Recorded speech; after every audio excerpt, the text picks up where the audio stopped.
أعوذ بالله من الشيطان الرجيم. بسم الله الرحمن الرحيم. ما كان للنبي والذين آمنوا أن يستغفروا للمشركين ولو كانوا أولي قربى من بعد ما تبين لهم أنهم أصحاب الجحيم. وما كان استغفار إبراهيم لأبيه إلا عن موعدة وعدها إياه فلما تبين له أنه عدو لله تبرأ منه إن إبراهيم لأواه حليم.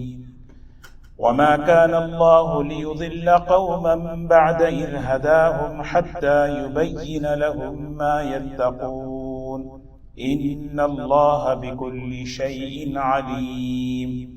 إن الله له ملك السماوات والأرض يحيي ويميت وما لكم من دون الله من ولي ولا نصير. لقد تاب الله على النبي والمهاجرين والأنصار الذين اتبعوه في ساعة العسرة من بعد ما كاد يزيغ قلوب فريق منهم ثم تاب عليهم إنه بهم رؤوف رحيم. وعلى الثلاثة الذين خلفوا حتى إذا ضاقت عليهم الأرض بما رحبت وضاقت عليهم أنفسهم وظنوا أن لا ملجأ من الله إلا إليه ثم تاب عليهم ليتوبوا إن الله هو التواب الرحيم. صدق اللہ العظیم. یہ سورہ توبہ کی یہ آخری آیات چل رہی ہیں، اور اس صورت میں اور خاص طور پہ آج جو آیات پڑھی گئی اس میں اس سورت کا جو نام رکھا گیا سورہ توبہ، کس وجہ سے اس سورت کو سورہ توبہ کہا جاتا ہے، وہ آج انشاءاللہ اس کا تذکرہ ہوگا. اور اس سے پہلے ایک ہدایت اللہ تعالیٰ کی طرف سے اپنے بندوں کے لیے یہ بتائی جا رہی ہے کہ اللہ کے بندوں کے لیے مغفرت کی دعائیں کرتے رہنا چاہیے. مغفرت کی دعا جو ہے یہ بہت بڑی دعا ہے، زندوں کے لیے بھی ہو، مرحومین کے لیے بھی ہو، اور خاص طور پر جو ایمان نہیں لائے ہیں ان لوگوں کے لیے دنیا میں ان کی زندگی میں مغفرت کی دعا ہدایت کی نیت سے کرنی چاہیے. حضور اکرم صلی اللہ علیہ وسلم احد میں جب آپ کے دانت شہید ہوئے، زخمی ہوئے اور آپ کے چہرے پر سے خون نکلنے لگا تو اس موقع پر ایک دعا فرمائی، یعنی اللہ تعالیٰ نے فرمایا کہ اگر آپ چاہیں تو ان کو پکڑ لیں، ان کو عذاب دیں. تو حضور صلی اللہ علیہ وسلم نے فرمایا اللہم اغفر لی قومی فإنہم لا یعلمون. اے اللہ میری قوم کی مغفرت کر دے، انہیں معاف کر دے. اور مغفرت بشکل ہدایت ہے، انہیں ہدایت دے کر انہیں معاف کر دے، کیونکہ ہدایت سے ہی انسان کو مغفرت ملتی ہے. اگر ہدایت نہیں ہے تو پھر مغفرت نہیں. تو اسی لیے جو ہے دنیا میں جو شخص ہدایت پر ہوگا آخرت میں وہ مغفرت پر ہوگا. تو اسی لیے جو ہے یہ بات ہمیں سمجھائی جا رہی ہے کہ ہمیشہ مغفرت کی دعا، یعنی قرآن پاک کے اندر اپنے لیے، اپنے والدین کے لیے، ایمان والوں کے لیے رب اغفر لی ولوالدی وللمؤمنین یوم یقوم الحساب. ایک دعا حدیث میں آئی ہے اللہم اغفر للمؤمنین والمؤمنات والمسلمین والمسلمات. دنیا میں جتنے ایمان والے ہیں ان سب کے لیے مغفرت کی دعا سکھائی گئی، اور خاص نام لے کر بھی دعائیں مغفرت کی گئی. صحابہ حضور صلی اللہ علیہ وسلم کے پاس آتے، کہتے یا رسول اللہ صلی اللہ علیہ وسلم آپ میرے لیے مغفرت کی دعا فرمائیں. انصار کا مشہور واقعہ ہے، انصار مدینہ بڑی قربانیاں دی انہوں نے اسلام کے لیے. انہیں جو ہے پانی کی دنیا کی ضرورت بہت تھی. وہ کچھ صحابہ حضور صلی اللہ علیہ وسلم کے پاس اس مسئلے کو لے کر آئے کہ ہمیں یہاں پر پانی کی شدید ضرورت ہے، آپ دعا فرمائیں. جیسے ہی مسجد میں آئے حضور اکرم صلی اللہ علیہ وسلم نے فرمایا مانگو تم جو مانگتے ہو، میں آج اللہ سے دعا کروں گا، اللہ میری دعا قبول کرے گا۔ تو صحابہ نے، انصار مدینہ جو تھے، انہوں نے کہا پانی تو ملے نہ ملے ٹھیک ہے، مغفرت کی دعا کرا لیں۔ اے اللہ کے رسول صلی اللہ علیہ وسلم، آپ ہمارے لیے مغفرت کی دعا کریں۔ تو حضور صلی اللہ علیہ وسلم نے ان کے بچوں کی، ان کے بیویوں کی، ان کے پڑوسیوں کی مغفرت کی دعا فرمائی۔ تو ہمیں بھی جو ہے بڑے اہتمام سے مغفرت کی دعائیں کرتے رہنا۔ اور اسی طرح اس وقت دنیا میں جو لوگ ایمان سے دور ہیں، ہدایت سے دور ہیں، ان کے لیے بھی مغفرت کی دعا بشکل بنیت ہدایت، یا اللہ انہیں ہدایت عطا فرما، تاکہ انہیں جو ہے دنیا میں ہدایت ملے، اللہ تعالیٰ کی مغفرت ملے۔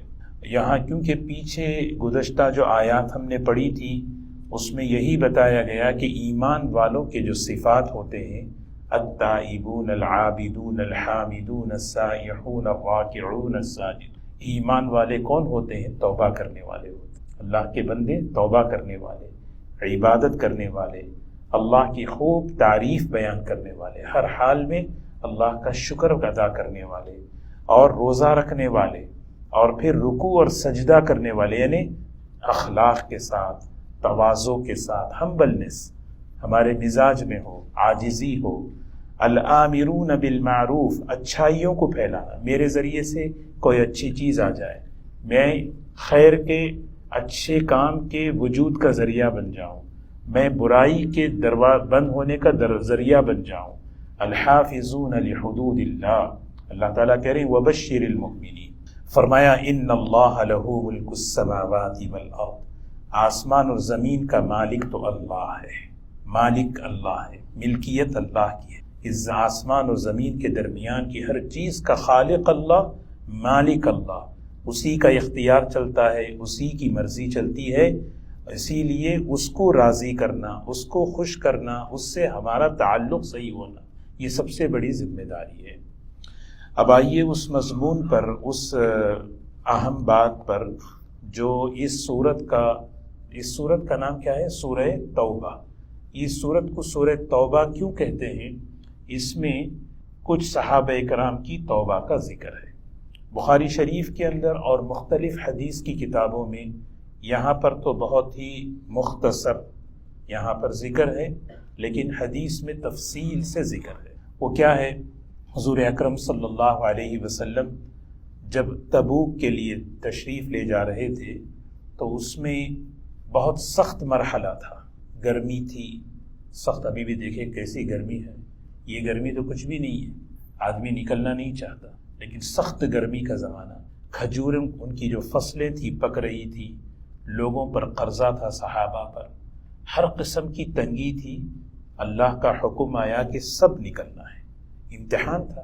تو اس موقع پر منافقین جھوٹے بہانے بنا کر گھروں میں بیٹھ گئے تھے، اور جو لوگ واقعی بیمار تھے، بوڑھے تھے، کمزور تھے، وہ گھروں میں تھے۔ کچھ صحابہ اللہ کے بڑے نیک بندے تھے، وہ جو ہے نہیں جا سکے۔ اب ان کا تذکرہ ہے، اللہ کے رسول صلی اللہ علیہ وسلم نکل گئے، نکل کر جو ہے جب تبوک پہنچے، 3 صحابہ ہیں، کعب ابن مالک، ہلال ابن امیہ، مرارہ ابن ربیع، یہ 3 صحابہ ہیں۔ آپ نے اچانک پوچھا کہ کعب نظر نہیں آ رہے، کہاں ہیں؟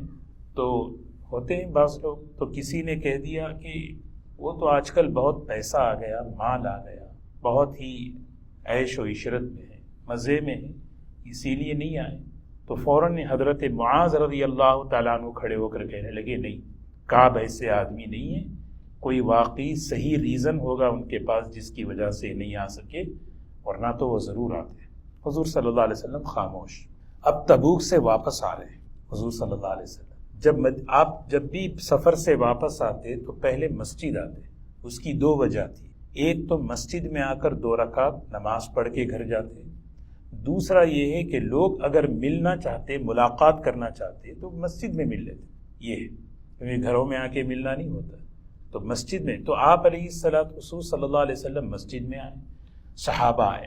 اب یہاں پر جب آئے منافقین، یہ آ کر جھوٹے بہانے بناتے تھے، حضور صلی اللہ علیہ وسلم ٹھیک ہے نا، ایک اصول ہے شریعت کا، نحکم بالظواہر واللہ یعلم بالسرائر، ہم جو ہے ظاہر پر فیصلہ لگائیں گے، اندر کی کیا بات ہے وہ اللہ کے حوالے کریں گے۔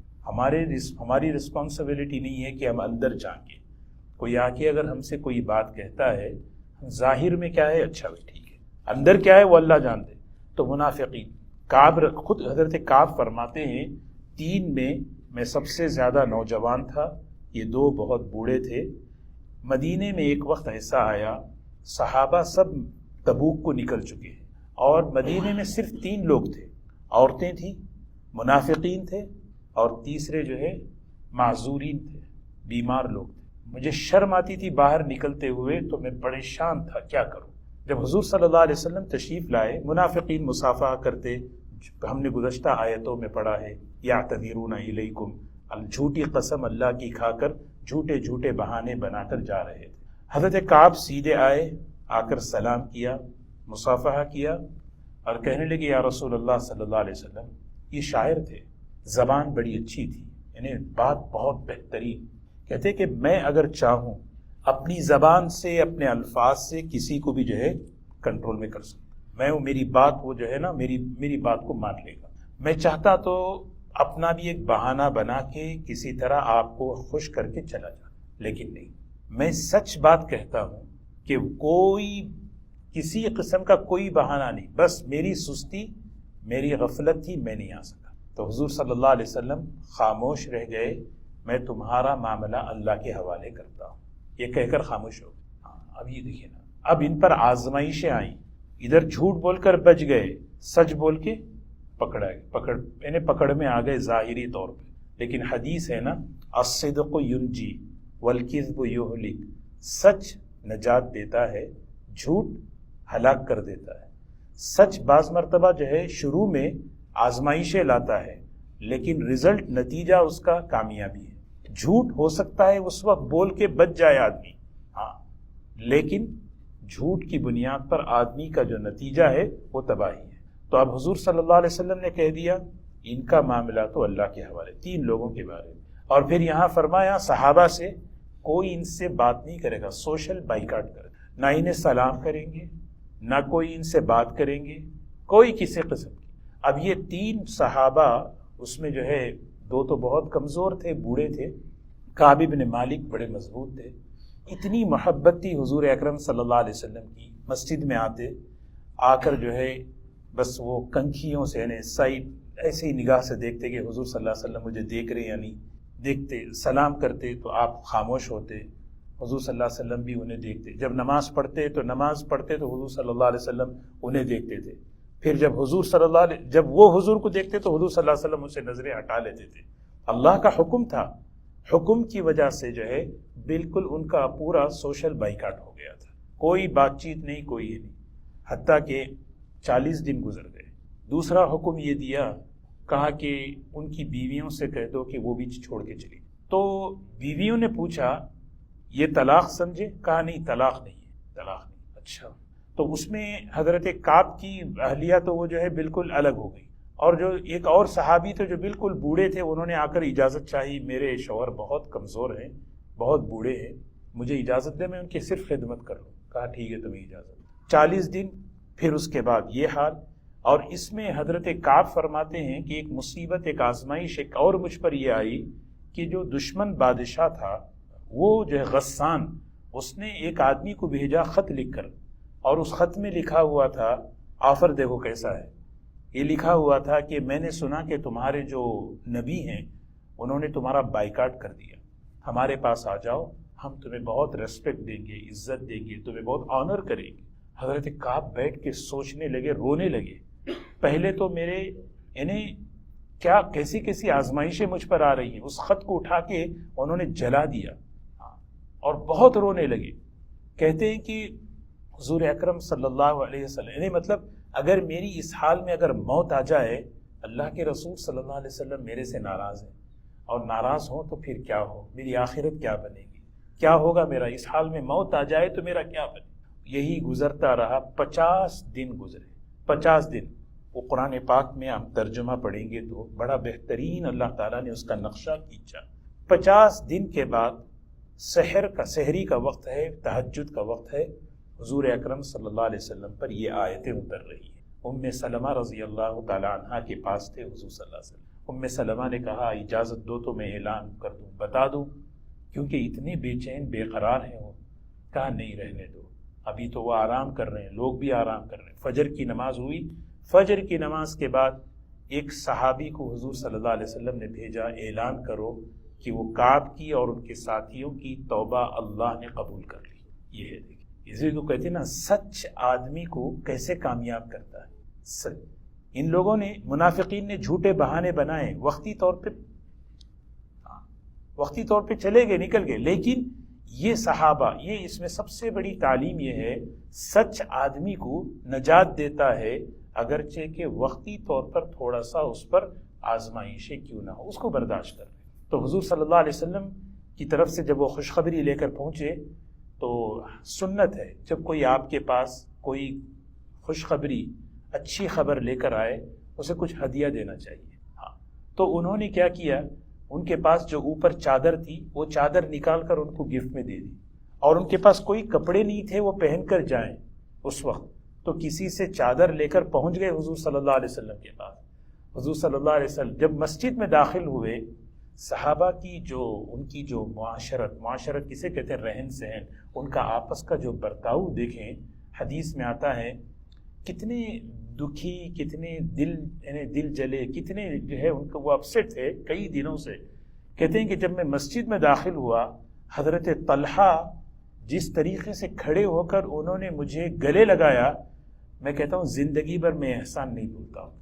یاد رہ گئی میری ان کی وہ ادا کہ وہ اٹھ کر انہوں نے جو مجھے گلے لگایا اور لے کر مجھے حضور صلی اللہ علیہ وسلم کے پاس لے گئے، اور حضور صلی اللہ علیہ وسلم کے پاس بیٹھ کر ایک سوال کیا حضرت کعب نے، یہ جو توبہ کی خوشخبری ہے، یہ آپ کی طرف سے ہے یا اللہ کی طرف سے ہے؟ تو حضور صلی اللہ علیہ وسلم نے فرمایا، کعب، اللہ کو تمہارا امتحان پسند آ گیا، تمہاری توبہ اللہ کو پسند آ گئی، اور اللہ نے قرآن پاک کی آیتیں اتاری ہیں، یہ آیتیں اتاری ہیں۔ تو حضرت کعب بڑے خوشی میں کہنے لگے، میرا ایک باغ ہے کھجوروں کا، پورا میں اللہ کے راستے میں دے دیتا ہوں۔ فرمایا نہیں، پورا نہیں، آدھا دے دیتا ہوں۔ کہا آدھا بھی نہیں، کہا 1/3، کہا نہیں۔ فرمایا نہیں، اپنے گھر والوں کے لیے بھی۔ وہاں آپ نے بتایا کہ خرچ کیسے اللہ کے راستے میں کرنا ہے۔ تو یہ واقعہ ہے حضرت کعب رضی اللہ تعالیٰ عنہ اور 3 صحابہ کا۔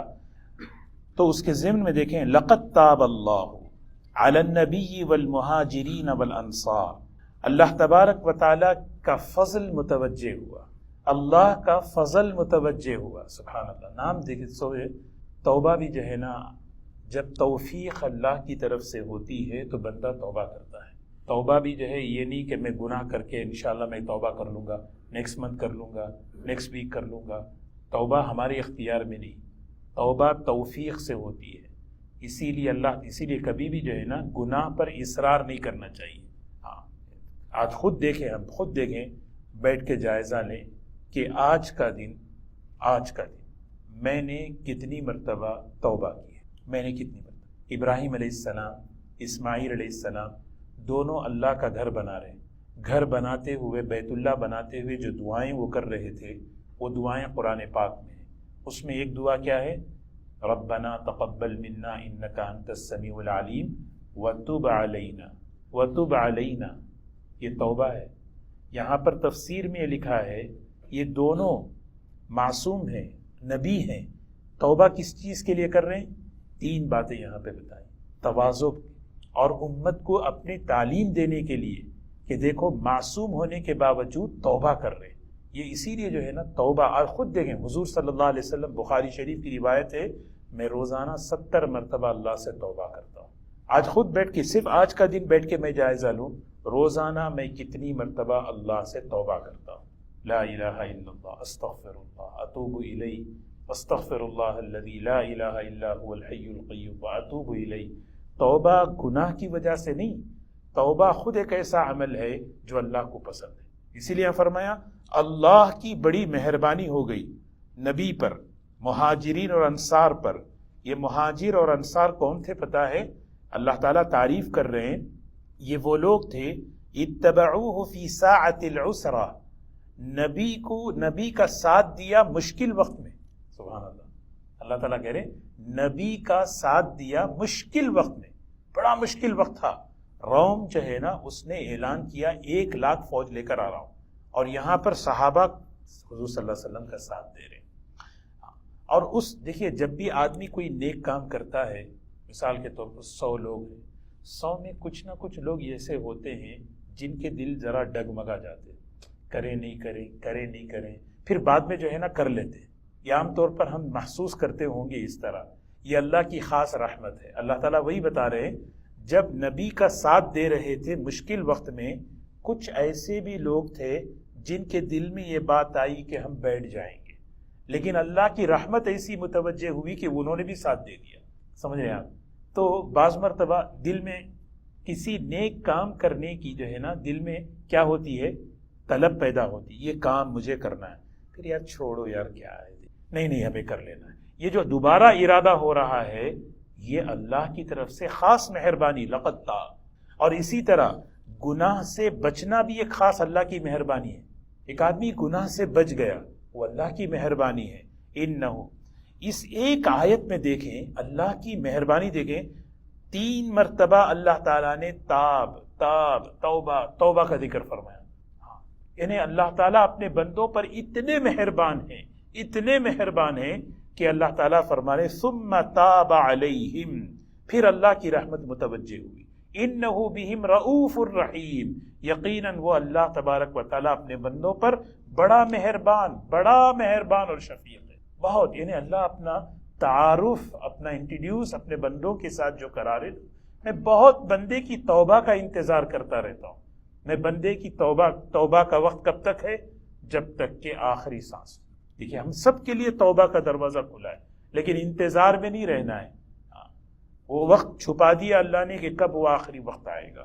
وَعَلَى الثَّلَاثَةِ الَّذِينَ خُلِّفُوا، خاص طور پر وہ 3 لوگ. دیکھیے ترجمہ دیکھیں نا، اللہ کی رحمت پتہ چلے گی. وَعَلَى، اور اللہ کی خاص رحمت، الثلاثہ 3 صحابہ پر. الذین خلفوا، خلفوا میں اور کیا یعنی بہترین جملہ دیں گے، خلفوا کہتے ہیں اصل میں ان کو پیچھے کر دیا گیا. حالانکہ وہ پیچھے ہوئے تھے یا پیچھے کیا گیا؟ ایک سوال میں آپ سے کر رہا ہوں. یہ لوگ جو ہے خود نہیں گئے نا، یہ لوگ خود نہیں گئے، لیکن اللہ تعالیٰ جو ہے بندے کی توبہ قبول کرنے کے بعد اللہ تعالیٰ کہتے ہیں وہ گناہ کیا ہی نہیں اس نے.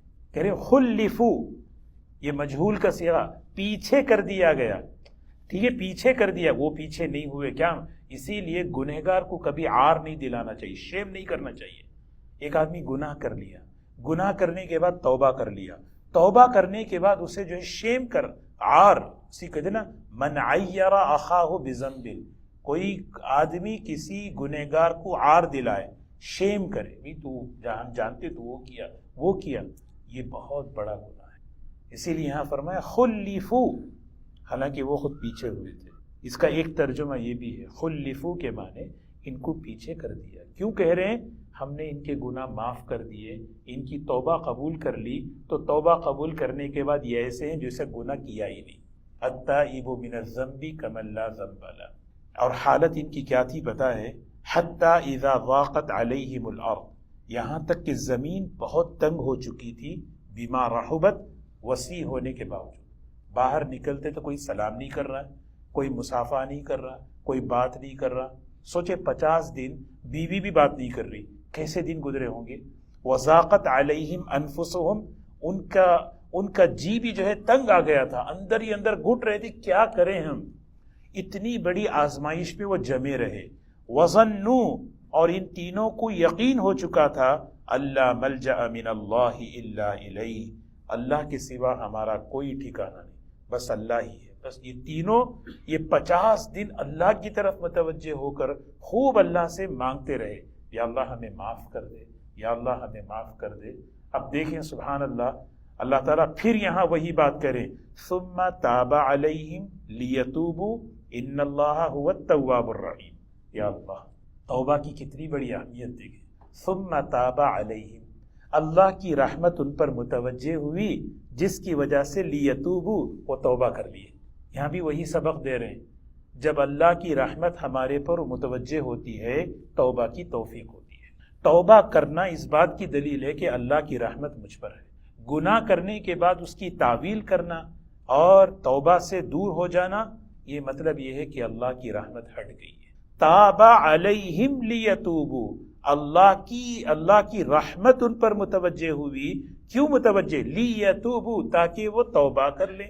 ان اللہ هو التواب الرحیم، یقیناً اللہ تعالی تواب ہے. کیا ہے؟ التواب ہے، بہت توبہ قبول کرنے والے. تواب کسے کہتے ہیں؟ بہت توبہ قبول کرنے والے. ٹوٹ گئی اور کر لو، اور ٹوٹو اور کر لو، اور کوئی بات نہیں، 70 مرتبہ کر لو توبہ. یعنی مطلب کل حدیث میں ہے نا، کلکم خطا، تم سب کے سب بہت گنہگار ہو. خیر الخطائین التوابون، سب سے بہترین گنہگار وہ ہے جو زیادہ توبہ کرنے والا. تو ہمارے نام اعمال میں توبہ استغفار زیادہ ہونا چاہیے. ہاں، اس کی بڑی برکت ہے، اس کی بڑی برکت. یہ ہمیں سکھانے کے لیے انبیاء علیہ السلام، حضور صلی اللہ علیہ وسلم توبہ کرتے تھے. حالانکہ نبی تو معصوم ہے، ان سے کیا گناہ ہوا؟ تو ہم جو ہے اپنے نام اعمال میں، امام شافعی رحمۃ اللہ علیہ سے کسی نے پوچھا میں درود شریف پڑھوں زیادہ یا جو ہے استغفار پڑھوں؟ کہا دیکھو، درود شریف تو خوشبو کی طرح ہے، اور جو ہے توبہ استغفار صابن کی طرح ہے. اب تم خود ڈیسائیڈ کر لو کہ کرنا کیا ہے نا. تو اب ہمیں جو ہے پہلے آدمی اچھی طرح جو ہے نہا لے، دھو لے، اچھی طرح پاک صاف ہو، پھر اس کے بعد خوشبو لگا لے. ورنہ جو ہے پھر گندگی میں اگر خوشبو لگائیں گے تو پھر تیسری خوشبو آئے گی. یا ایھا الذین آمنوا اتقوا اللہ وکونوا مع الصادقین. یہ پورے واقعے کا خلاصہ ایک جملے میں بیان کر رہے ہیں. یہ جو صحابہ کو جو کامیابی ملی، ان کو جو نجات ملی، ان کو جو کس وجہ سے ملی پتہ ہے؟ اس وجہ سے کہ انہوں نے سچ کہا. اسی لیے آدمی سچ بولے. سچ صرف زبان کا نہیں، سچ عمل کا بھی ہے، سچ زبان کا بھی ہے، سچ جو ہے نا برتاؤ کا بھی ہے. اسی لیے حضور صلی اللہ علیہ وسلم کا سب سے پہلا لقب صادق تھا، الصادق الامین. اس سے ٹرسٹ پیدا ہوتا. جب آدمی کی زبان سچ ہو، آدمی سچا ہو، گھر میں جو ہے نا ٹرسٹ بلڈ ہوتا ہے، اعتماد ہوتا ہے رشتوں میں، تعلقات میں. ہاں، جب سچائی آتی ہے کمیونٹی میں اعتماد ہوتا ہے، ہاں بھی آدمی سچا ہے. جو بولتے ہیں ہاں بھی، آنکھ مجھ کے بانے گا، ہاں بھی سچا آدمی ہے. تو یہ اچھا، یہ سچائی کہاں ملے گی؟ کپڑے کپڑوں کی دکان سے ملتے، چاول کی دکان سے ملتے ہے نا. آئس کریم کہاں ملے گا؟ آئس کریم جو ہے نا آئس کریم کی دکان سے ملے گی. تقویٰ کہاں ملے گا؟ سچائی کہاں ملے گی؟ سچوں کے ساتھ رہنے سے ملے گی. سچوں کے ساتھ آدمی جو ہے جب نیک لوگوں کے ساتھ، سچے لوگوں کے ساتھ رہے گا، تقویٰ ملے گا، سچائی ملے گی. اسی لیے اللہ تعالیٰ حکم دے رہے ہیں، یا ایھا الذین آمنوا، اے ایمان والو، اتقوا اللہ، اللہ سے ڈرو. یہ سارا معاملہ ان صحابہ کا اللہ سے ڈر کی بنیاد پر ہوا. ورنہ جو ہے اگر اللہ کا ڈر نہیں ہوتا ان کے دل میں، یہ اپنی زبان سے، اپنے الفاظ سے جو ہے نا کچھ بھی کہہ کے بچ جاتے. دنیا میں بچ جاتا لیکن آخرت میں پھنس جاتا. لیکن دنیا میں کیوں بچے نہیں؟ اس لیے کہ اللہ کا ڈر تھا، وہ سامنے آ گئے. اللہ کا ڈر تھا، نہیں بھئی ہمیں معاملہ یہاں صاف کرنا ہے. اور اللہ کتنے بڑے قدردان ہیں. وَكُونُوا مَعَ الصَّادِقِينَ، کونو یہ ہم سب کے لیے ہے، ہم سب سچوں کے ساتھ رہیں. ہاں، جب ہم سب کی صحبت، ہم سب کا تعلق سچوں کے ساتھ ہوگا، اللہ کے نیک بندوں کے ساتھ ہوگا، یہ صفت خود بخود ہمارے اندر آتی رہے گی. اللہ تبارک و تعالی ہم سب کے اندر سچائی پیدا فرمائے. توبہ، آج کی جو مضمون کا، آج کی جو درس ہے اس کا 3 باتیں ہیں. سب سے پہلی چیز دعائے استغفار، دعائے ہدایت کا اہتمام ہو. خوب دعائے مغفرت، دعائے ہدایت. اور دوسری چیز توبہ، اپنے نام اعمال میں استغفار کی کثرت ہو. حضور صلی اللہ علیہ وسلم اس بندے کو مبارکبادی دیے. مبارکبادی جیسے ماشاءاللہ ہمارے باسل بھائی نے جو ایک کام کیا، سب کی طرف سے ایک مبارکبادی پیش ہو رہی ہے.